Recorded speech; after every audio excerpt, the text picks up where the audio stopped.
Some of the Rise of Skywalker's biggest surprises happen in a light-speed flash. That's why we're here to run down the biggest surprise cameos in the movie, from original trilogy sidekicks to behind-the-camera architects. The Dead Speak proclaims the Rise of Skywalker's opening crawl, making it clear as soon as possible that things are about to get weird.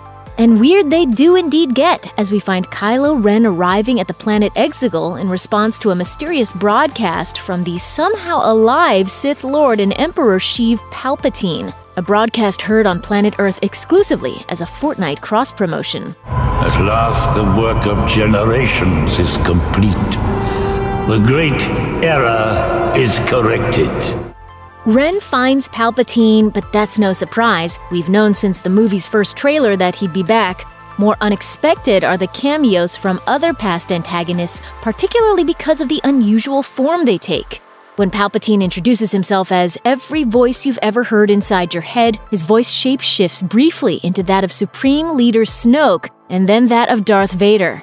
Sure enough, both Andy Serkis and James Earl Jones lend their menacing pipes to the illusion. Snoke even appears a moment later in the flesh. Nothing but the flesh, actually, with parts of seemingly rejected clone bodies floating in a tank like a savory Snoke stew.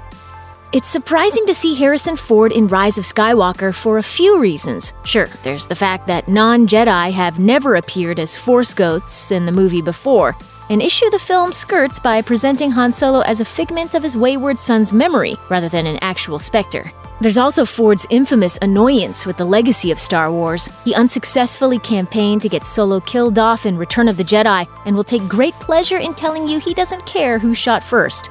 It was surprising enough when it was first announced that he would star in The Force Awakens, and downright shocking to see him pop up again in Rise of Skywalker.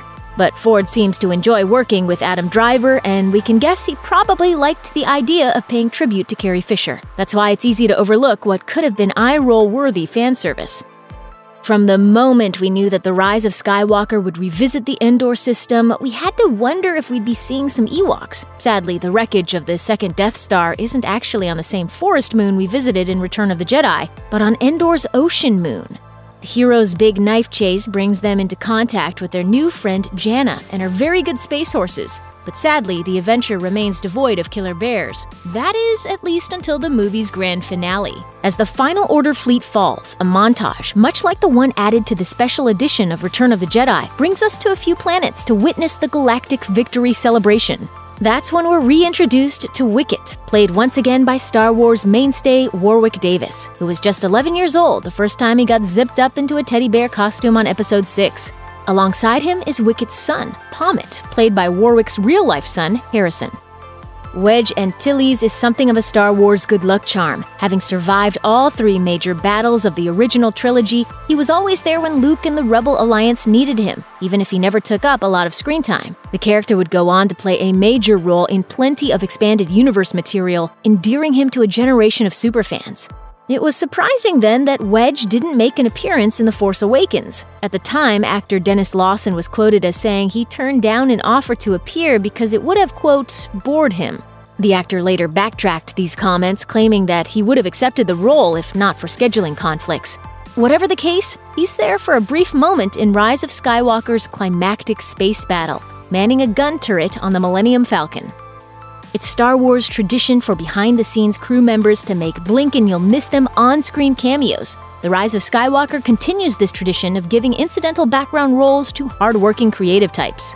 Director J.J. Abrams provides the stuttering voice of skittish droid D.O., while his Episode 9 co-writer, Chris Terrio, can be heard as Aftab Akbar, the squid-like son of the beloved admiral who perished during the events of The Last Jedi. Most significantly, composer John Williams can briefly be seen as Oma Trey, the bartender at the Kijimi dive where our heroes find Babu Frick.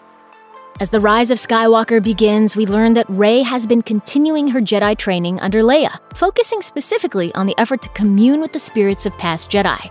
Communication through the Force has been a specialty of Leia's ever since The Empire Strikes Back, before she was even aware of her own abilities. Still, despite her training, Rey remains frustrated and unable to hear any voices, until her most desperate moment during the film's climax, She lies nearly defeated at the feet of Palpatine. That's when generations of Jedi finally talk back, offering her encouragement and support. Some, like Yoda, Anakin, Mace Windu, Obi-Wan Kenobi, and Qui-Gon Jinn, are pretty obvious, but in the chaos of the big final battle, it was probably hard to make all those voice cameos out. Here's a quick rundown of the more obscure voices of Jedi past featured in the sequence.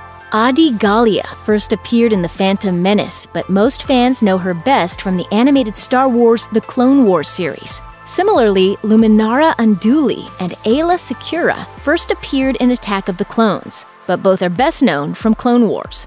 Ahsoka Tano is also from Clone Wars, but The Rise of Skywalker is the character's live-action debut, technically, even if we only hear her voice. The same goes for Kanan Jarrus from Star Wars Rebels, meaning former teen heartthrob Freddie Prinze Jr., or his voice at least, is in The Rise of Skywalker. Talk about a surprising cameo. What was that? I was busy. Yeah, busy wigging. Excuse me, I did not wig. That was major wiggage. Check out one of our newest videos right here. Plus, even more Looper videos about Star Wars are coming soon. Subscribe to our YouTube channel and hit the bell so you don't miss a single one.